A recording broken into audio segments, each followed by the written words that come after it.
Captain retired UK Debnath साहब हमारे साथ जुड़ गए हैं। कमांडर रिटायर्ड भूषण दीवान जो कि डिफेंस एक्सपर्ट हैं वो हमारे साथ जुड़ गए हैं। सबसे पहले मैं देवनाथ साहब के पास चलूंगा और मेजर जनरल रिटायर्ड जेकेएस परिवार साहब भी हमारे साथ जुड़ गए हैं। मैं देवनाथ साहब के पास चलूंगा।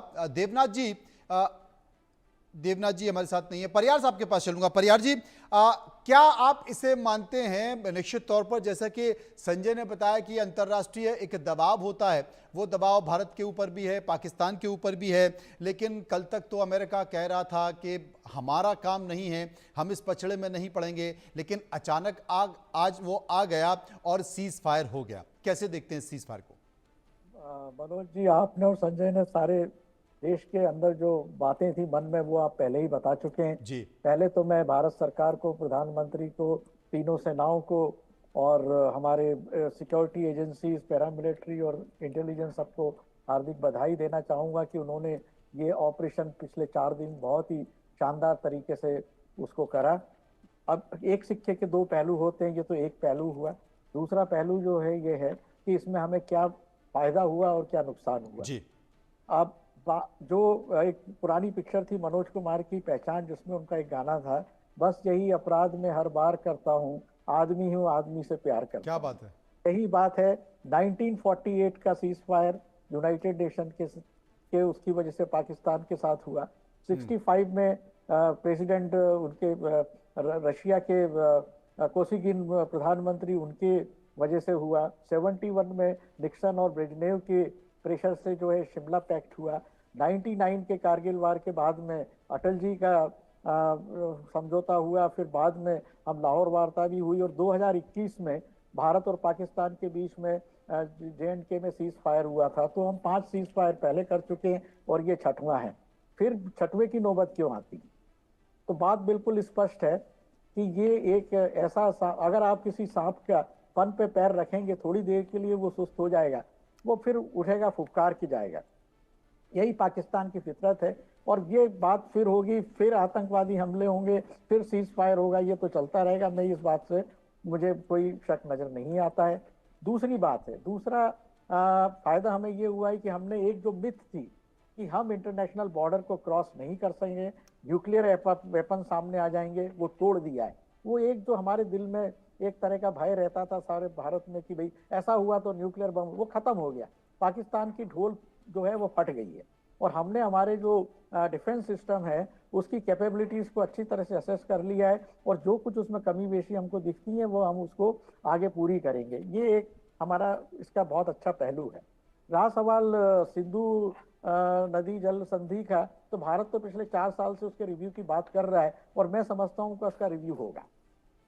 71 का समझौता ही गलत था, शिमला पैक्ट, क्योंकि वो शिमला पाकिस्तान तो पहले से ही जानता था कि भारत सिपाही जो है वो सारे 93,000 वापस कर देगा, पर बाकी चीज कंसेशन उन्होंने ले लिए और हम बार बार उड़ी की जो है वो 49, 65, 71 हर वक्त छोड़ते गए। क्यों छोड़ते गए मुझे आज तक वो बात समझ में नहीं आई। जी जी जी। पाकिस्तान को आज बहुत नुकसान हुआ है, उनका सारा सिस्टम जो है गड़बड़ा गया है, पर उनको फायदा भी हुआ है। मैं ये कहूंगा जो हमारे लिए एक वर्ड ऑफ कॉशन है, उन्हें उनकी जो है एयर डिफेंस की कमजोरियां पता चल गई हैं और वो इसको मैं पक्का मानता हूं कि वो अगले 4-5 साल में इसको इम्प्रूव करने की पूरी कोशिश करेंगे। और जैसे ही वो फिर इम्प्रूव करते हैं, टाइम मिलेगा, वो फिर अपनी हरकतों से बाज नहीं आएंगे। फिर सांप फन उठाएगा। परियार साहब का कहना है कि फिर सांप फन उठाएगा और वो तमाम तारीखें हैं, वो तारीखें बताती हैं कि हर बार इसी तरह के सीज फायर हुए हैं और हर सीज फायर के कुछ समय बाद फिर से पाकिस्तान ने वही नापाक हरकत की है और इस बार उसे फायदा हुआ कि तमाम जो उसकी खामियां हैं वो उसे पता चल गई हैं। जैसे वो सुधरेंगी फिर से कुछ ऐसा ही करेगा। भूषण दीवान साहब इस वक्त हमारे साथ मौजूद हैं। भूषण दीवान साहब, क्या नफा और क्या नुकसान इस सीज फायर से? मैं देख रहा हूं भारत में कई शहरों में, कई टीवी चैनलों में एक सांस ली जा रही है आराम की। अरे वॉर टल गया। ऊंचे ध्येय हासिल करने के लिए बलिदान देना पड़ता है। अगर इस बारी पाकिस्तान 3-4 टुकड़ों में टूटता तो वही दूरगामी इलाज था, वो हमने मौका छोड़ दिया। 99 में कारगिल में काम हमारे वाजपेयी साहब के पास जाने के बाद कारगिल शुरू पाकिस्तान ने किया। जब मार पड़ने लगी तो क्लिंटन के चरणों में चले गए नवाज शरीफ, और बचाओ बचाओ, और हमने बात खत्म कर दी। ये हम कब तक सहेंगे? मुझे तो ये बड़ा, ये मेरे को गाना पुराना गाना याद आ रहा है कि हम उस देश के वासी हैं जिस देश में गंगा बहती है, और आगे थोड़े में गुजारा होता है। ये थोड़े में गुजारे की वजह से सस्ता रोए बार बार, महंगा रोए एक बार। अभी देखिए, ये मौका ऐसा बढ़िया था, चीन भी सामने खुल के सेकंड फ्रंट नहीं खोल रहा था अमेरिका के प्रेशर से, और ये इसको हम आर पार की बात करके खत्म कर देते। फायदा ये हमको रहा, हमको एक प्रूफ, एक स्ट्रेंथ मिल गया। कहते हैं ना, जो आदमी बलवान होता है और उसको पता भी लग जाए मैं बलवान हूं, वो अलग बल है। हमको पता लग गया, हमारा डिफेंस सिस्टम S-400, हमारे मिसाइल्स, हमारे एयरक्राफ्ट प्रूव हो गए। तो दूरगामी दुश्मन, बड़ा दुश्मन जो 2-3 4 साल के बाद जरूर अटैक करेगा हमारे पे, चीन, तो उसके लिए हम मजबूत हो गए। ये बड़ी अच्छी बात है।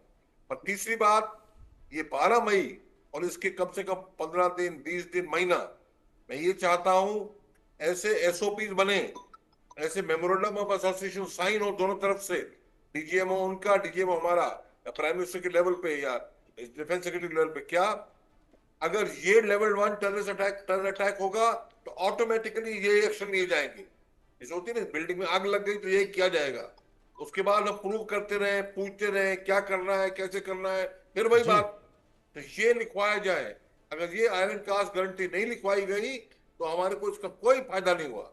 तो वही हम जो 93,000 प्रेजेंट हमने शिमला एग्रीमेंट में वापस कर दिए, और वहीं का वहीं रह गए हम। ये वहीं का वहीं हम ना रहे तो मैं मानूंगा हमारी डिप्लोमेसी का, हमारी विजडम का, इंडिया का फायदा हुआ। इंतजार करेंगे भूषण दीवान साहब। एक छोटा सा ब्रेक ले रहे हैं, वापस आ गए, फिर उसके बाद चर्चा करते हैं आपसे।